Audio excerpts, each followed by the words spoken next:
प्यारे विद्यार्थियों, आज हम कर रहे हैं यूरोप में पुनर्जागरण का 8वां व्याख्यान।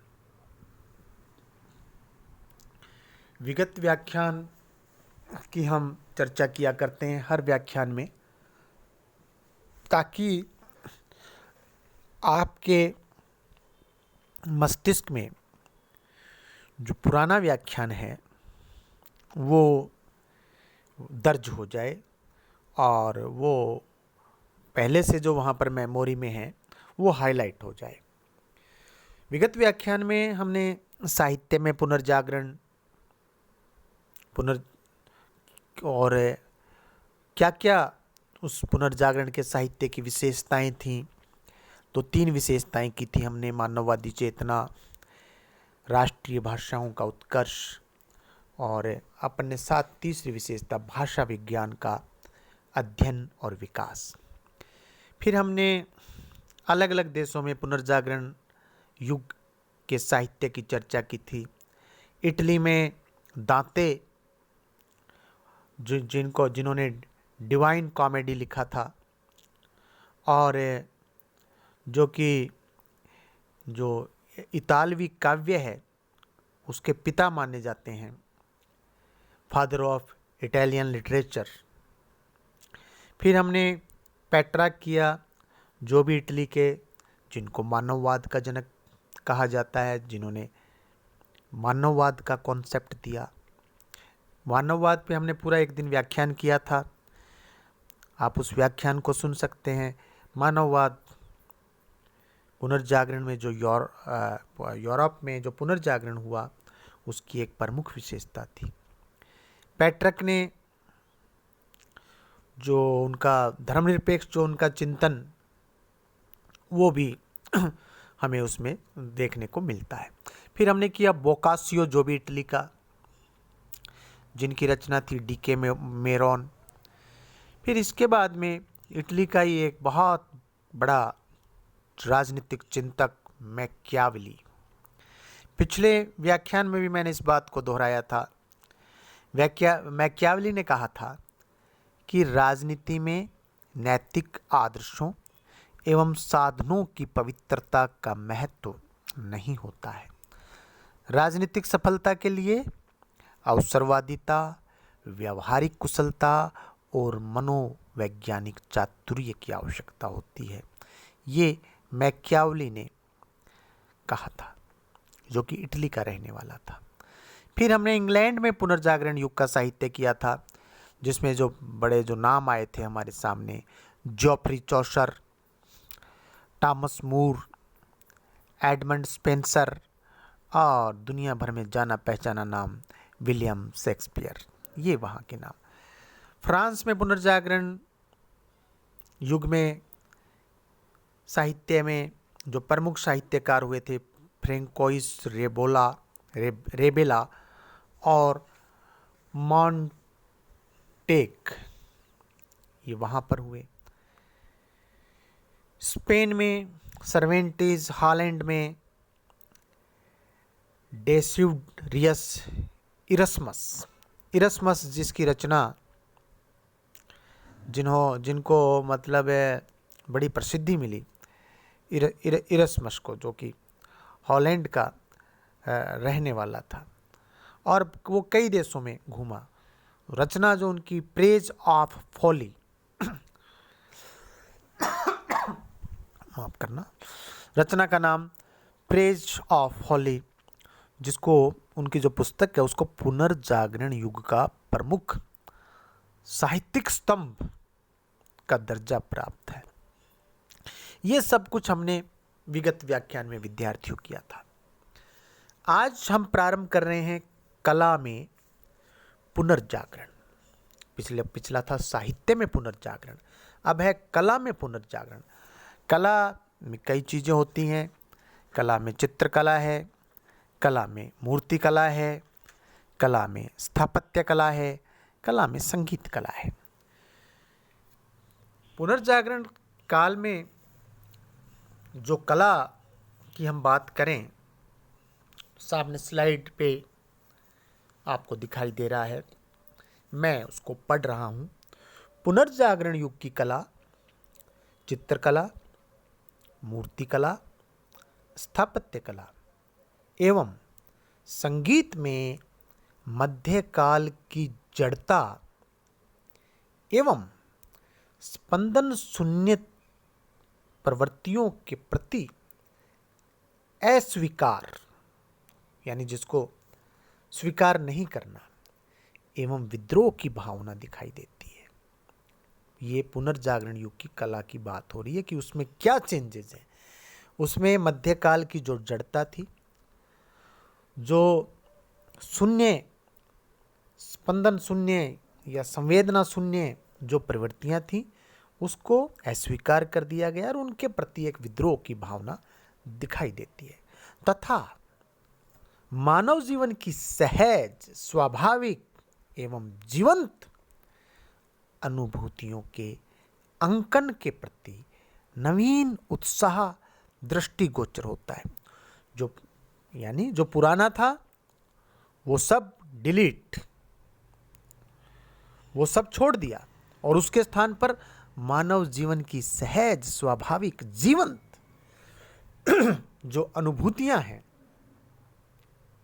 उसके अंकन के प्रति, उन अनुभूतियों को चित्रों में दिखाया जाए, उसके प्रति वो अनुभूति में खुशी भी है, प्रसन्नता, उल्लास, उमंग, तरंग, ये सब जो भी आदमी की जो प्रवृत्तियां जो होती हैं, उन सब प्रवृत्तियों को, उन सब अनुभूतियों को, कहीं उदासी है तो उदासी भी दिखाई जा रही है। मध्यकाल में तो केवल उदासी ही उदासी दिखाई जा रही थी, केवल रोना ही रोना दिखाया जा रहा था, लेकिन अब हंसना भी दिखाया जा रहा है, खिलखिलाना भी दिखाया जा रहा है। बच्चों की मुस्कुराहट, फूलों का सौंदर्य, प्रकृति का सौंदर्य और यौवन, उस यौवन का जो भी सौंदर्य चित्र के माध्यम से दिखा सकते हैं, वो दिखाया जाता है। ये नवीन उत्साह दृष्टिगोचर हो रहा था पुनर्जागरण युग की कला में। मध्यकाल में कला की आत्मा चर्च के कठोर शिक्षाप्रद सांचों में दब सी गई थी, क्योंकि चर्च के जो उस समय प्रतिबंध ज्यादा थे। चित्र की स्वीकृति चर्च के द्वारा आनी है। आप कैसा चित्र बनाएंगे ये तय चर्च करेगा, पोप करेगा, पादरी करेगा। उस समय कला का उद्देश्य संगठित चर्च के निर्देशानुसार धार्मिक शिक्षाओं का प्रचार करना था। ईसाई संतों एवं मरियम के अत्यधिक गंभीर एवं जीवन विहीन अंकन इस काल में किए गए थे। जीवन विहीन, ठीक है, मतलब निराशा, डिप्रेशन, ये चीजें जो है उस समय थी। कला का तारतम्य जीवन के यथार्थ से टूट गया था। पुनर्जागरण युग में कला धार्मिक विषयों से मुक्त नहीं हो पाई, लेकिन कला की प्रस्तुति एवं शैली में जीवन के यथार्थ एवं नैसर्गिक तत्वों का प्रतिबिंबन हुआ। ठीक है, धार्मिक विषय अभी भी आ रहे थे, लेकिन अब जीवन की और सब्जेक्ट्स भी आ रहे हैं और नैसर्गिक तत्व, चाहे वो एक जैसे लियोनार्ड दा विंची ने एक तस्वीर बनाई मोनालिसा की, उसमें एक स्त्री का सौंदर्य था, वो एक नैसर्गिक, उसकी नैसर्गिकता थी उसका, तो उसमें नैसर्गिक तत्वों का प्रतिबिंबन हुआ। साहित्य की भांति कला में भी मानववादी चेतना का उदय हुआ। साहित्य में हमने पेट्रार्क को पढ़ा था, मानववाद जो कॉन्सेप्ट वहाँ पे हमने पढ़ा, वो कला में भी आया। कला के प्राचीन क्लासिकी आदर्शों से, जो वो कौन से आदर्श, जो रोम की कला में थे, जो यूनान की कला में थे, वहाँ से आदर्श ग्रहण किए गए। पुनर्जागरण की कला की एक मुख्य विशेषता थी जीवन के सहज सौंदर्य का जीवंत, पूर्वाग्रह मुक्त एवं स्वाभाविक अंकन। तो सहज मोनालिसा की बात कर ले। चित्रकार के मन में एक युवती, एक सुंदर युवती, एक जो उसके चित्र की एक कल्पना आई। उसने उसके सौंदर्य को जीवंत किया, उसके अंगों के उभार को दिखाया, वस्त्र की जो सलवटें हैं, चुन्नटें हैं, उनको दिखाया। पूर्वाग्रह कुछ नहीं है उसमें, हाइपोथेसिस है, उसको ऐसा चित्र बनाना है, एक परिकल्पना है, लेकिन पूर्वाग्रह नहीं है। और वो परिकल्पना जो है उसके अनुसार उसने स्वाभाविक अंकन किया। ये कला जो पुनर्जागरण युग की कला है उसकी विशेषताएं थी, उसमें ये परिवर्तन थे। सामने स्लाइड पर है, आप इसको बड़ा करके पढ़ सकते हैं। अब इसके बाद हम बात करते हैं चित्रकला में पुनर्जागरण। कलाएं पहले मैंने बताया था, और पिछला जो एक पैराग्राफ आपने पढ़ा उसमें लिखा भी हुआ है। कला के अंदर चित्रकला भी है, मूर्तिकला भी है, स्थापत्य कला भी है, संगीत कला भी है। तो पहले हम बात कर रहे हैं चित्रकला पुनर्जागरण के दौरान। पुनर्जागरण काल में चित्रकला का जो अधिकतम सृजन है, विकास है, इटली में हुआ, एवं पुनर्जागरण युग की नवीन भावनाओं को भी सबसे अधिक सशक्त रूप में इटली के चित्रकारों ने व्यक्त किया। प्राचीन यूनान एवं रोम की चित्रकला के अवशेष बहुत कम बचे थे। ऐसा नहीं कि वो जो चित्र हैं यत्र तत्र सर्वत्र बिखरे पड़े थे, कम बचे थे।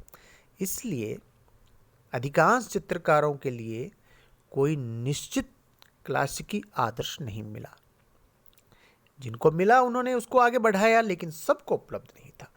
इस शून्यता में उन्हें मौलिकता एवं नवीनता के सृजन का अवसर मिला। इस शून्यता में, यानी उनको पहले से कोई चित्र उपलब्ध नहीं है, उनके पास में कोई आइडिया कहीं से नहीं है। तो लेकिन अब एक व्यक्ति के मन में इच्छा है मैं चित्र बनाऊं, वो चाह रहा है कि मैं जो है एक समुद्र का चित्र बनाऊं, या मैं उड़ते हुए पक्षियों का चित्र बनाऊं, या मैं आकाश में विचरण करते हुए बादलों का चित्र बनाऊं जिनमें जो बारिश पानी से भरे हुए हैं। पहले से कोई आइडिया नहीं है, तो वो खुद बना रहा है, तो वो उसकी मौलिकता है, उसकी नवीनता है। ये मौलिकता और नवीनता चित्रकला में आया और इटली में आया।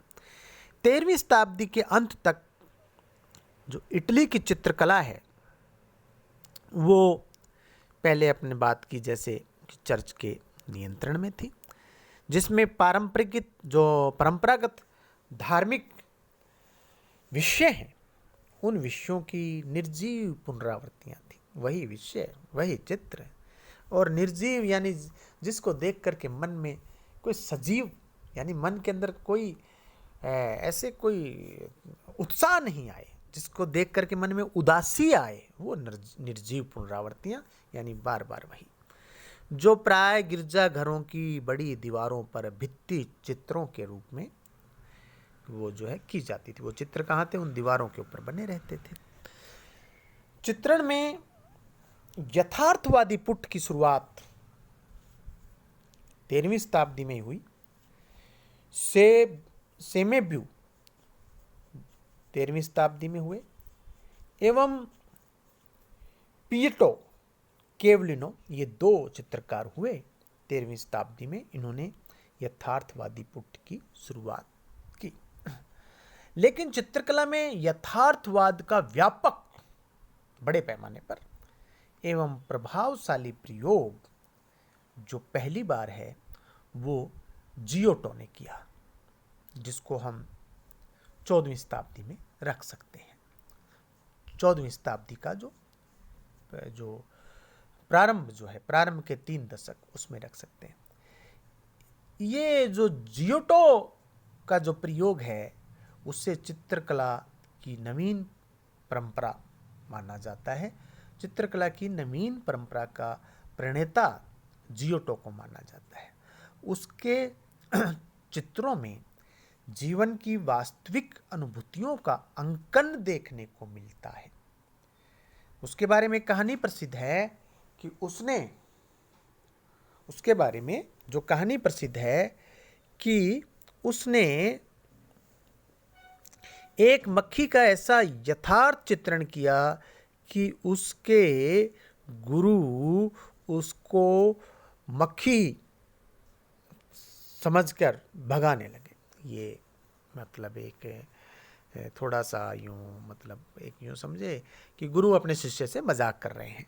तो क्योंकि कि भाई तू इतने मक्खी के जो तूने ऐसा बढ़िया चित्रण किया है तो तू उसी प्रजाति का है।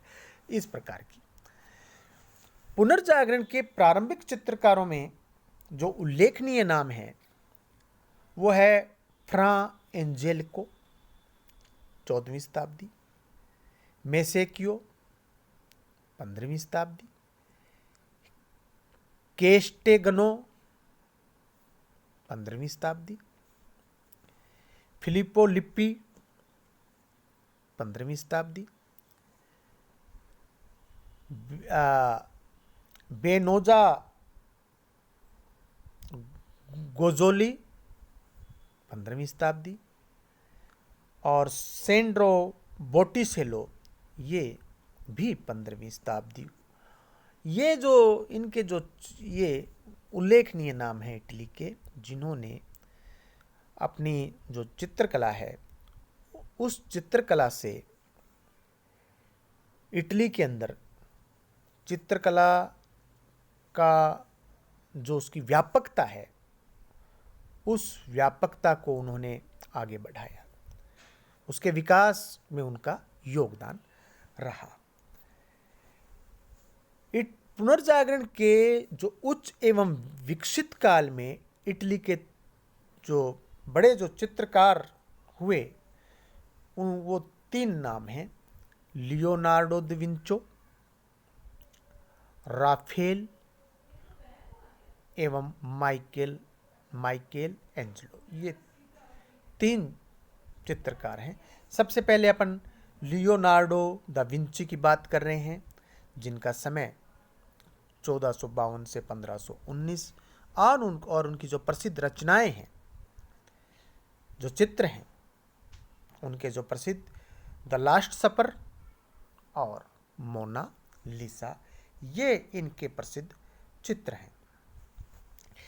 द लास्ट सपर की बात करें यानी कि अंतिम रात्रि भोज नामक चित्र को पुनर्जागरण युग की एक अत्यंत उत्कृष्ट रचना एवं चित्रकार की सर्वश्रेष्ठ कृति माना जाता है।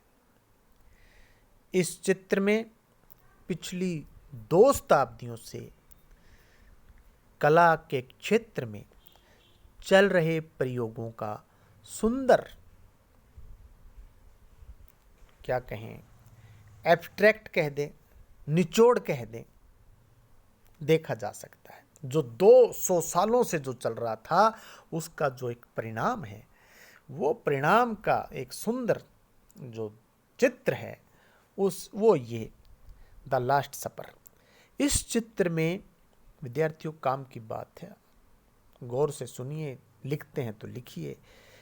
इस चित्र में ईसा मसीह रात्रि भोज के अवसर पर अपने साथियों के मध्य यह घोषणा कर रहे हैं कि उनमें से एक साथी विश्वासघाती है, एक साथी दगा देगा।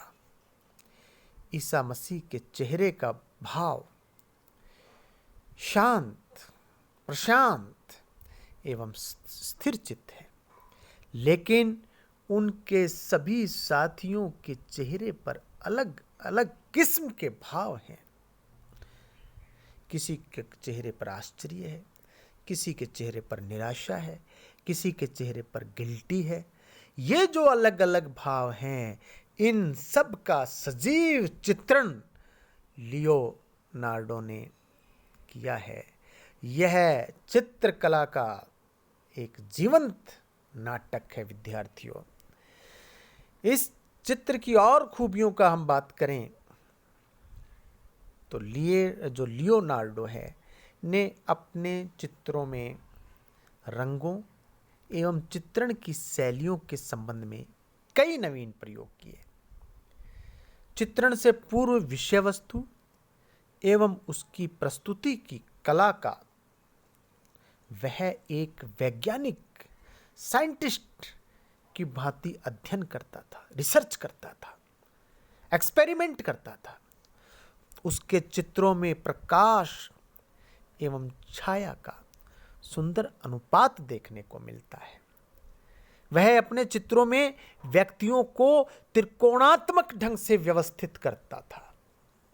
उस जमाने में विद्यार्थियों, समय देखिए 1452 से 1519,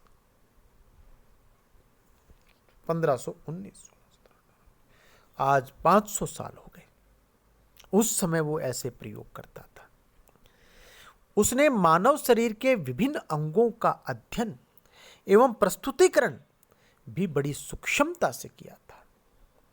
यानी किसी के चेहरे पे सलवटें हैं, 50 साल की आयु के व्यक्ति के चेहरे पे कितनी सलवटें होनी चाहिए, 70 साल का है उसके चेहरे पर कैसे सलवटें होनी चाहिए, मुस्कान बच्चे की कैसी होनी चाहिए, लड़की औरत की कैसी होनी चाहिए, ये सारा उसका वैज्ञानिक ढंग से इस पर एक रिसर्च था, अध्ययन था। लियोनार्डो की सबसे बड़ी विशेषता यह है कि उसने अपने व्यक्ति चित्रों को भावनात्मक सौंदर्य से परिपूर्ण बनाया है। जो चेहरे पर जो भाव दिखते हैं ना, वो लाजवाब है। आज भी उसका कोई सानी नहीं है। नारी को वह भावप्रवण सौंदर्य का आधार मानता था और उसने अपने चित्रों में पौधों, फूलों, शिलाखंडों एवं शरीर के विभिन्न अंगों का अंकन स्त्रियोचित कोमलता के साथ किया। विद्यार्थियों, लियोनार्डो दा विंची जो ये इतना महान चित्रकार का जो दूसरा प्रसिद्ध चित्र है उसका नाम है मोनालिसा। ये मोनालिसा जो इनका चित्र है, जिसका नाम मोनालिसा, विश्व कला जगत की एक अमूल्य निधि है। मोनालिसा एक व्यक्ति का चित्र है जिसको कहते हैं पोर्ट्रेट, जिसमें चित्रकार ने जियोकोंडा नामक एक व्यक्ति की युवा पत्नी मोनालिसा का चित्रांकन किया है। विद्यार्थियों, मोनालिसा के साथ इसके पति का नाम भी आपको याद रखना है, जियोकोंडो। उसके चेहरे पर एक हल्की सी मुस्कान अक्सर खेला करती थी। यानी वो उसका जो चेहरा था, जिसको कहते हैं ना स्माइलिंग फेस, उसी मुस्कान को लियोनार्डो ने बड़ी खूबसूरती से अपने चित्र की मुस्कान बना लिया, अपने चित्र में कैद कर लिया। मोनालिसा की इस हल्की सी मुस्कान को रहस्यमयी माना जाता है, जिसके अर्थ या भाव की अनेक व्याख्याएं संभव हैं। मोनालिसा के चित्र की विशेषता उसके रहस्यमयी आकर्षण के अतिरिक्त उसकी भंगिमा की सुंदरता, लावण्य, परिधान की शोभा एवं जलधाराओं, कुंडों तथा पथरीली चट्टानों से युक्त उसकी पृष्ठभूमि है। इतनी सारी विशेषताएं विद्यार्थियों मोनालिसा के चित्र में है। तो ये इनकी दो प्रसिद्ध रचनाएं, दुनिया भर में प्रसिद्ध। इसके अलावा भी उनके चित्र इतने प्रसिद्ध नहीं थे, लेकिन वो भी अपने आप में बहुत महत्वपूर्ण है। The Virgin of the Rocks और एक और चित्र the Virgin and Child with Saint Anne, ये 2 चित्र भी महत्वपूर्ण हैं। इस प्रकार विद्यार्थियों, ये चित्रकला में जो इटली में जो खासकर जो काम हुआ, हम उसकी बात कर रहे हैं। आज जो हमने किया उसमें खासकर हमने लियोनार्ड दा विंची जो है, ये इसके 2 चित्र द लास्ट सपर और मोनालिसा, दोनों ही चित्रों की मैंने विशेषताएं आपको बताई। दोनों ही चित्र बहुत महत्वपूर्ण हैं। सामान्य ज्ञान की दृष्टि से जो प्रतियोगी परीक्षाएं जो आती हैं, उन परीक्षाओं की दृष्टि से ये दोनों बड़े महत्वपूर्ण हैं। इनमें अक्सर जो है सवाल पूछे जाते हैं। आपने विद्यार्थियों, मैं समझता हूँ पुस्तकें खरीद ली होंगी, और नहीं खरीदी हैं तो खरीद लें। व्याख्यान आप यहाँ सुने। वैसे मैंने पुनर्जागरण के रीडिंग मटेरियल्स आप तक जो है पोस्ट करके भेजे हुए हैं, आप उनको पढ़ें या पुस्तकें पढ़ें। आप वीडियो सुनने के बाद यदि पुस्तक पढ़ेंगे या आप जो मैंने रीडिंग मटेरियल भेजा है उसको पढ़ेंगे तो विद्यार्थियों आपको बहुत बहुत लाभ होगा। शेष अगले व्याख्यान में। बहुत बहुत धन्यवाद।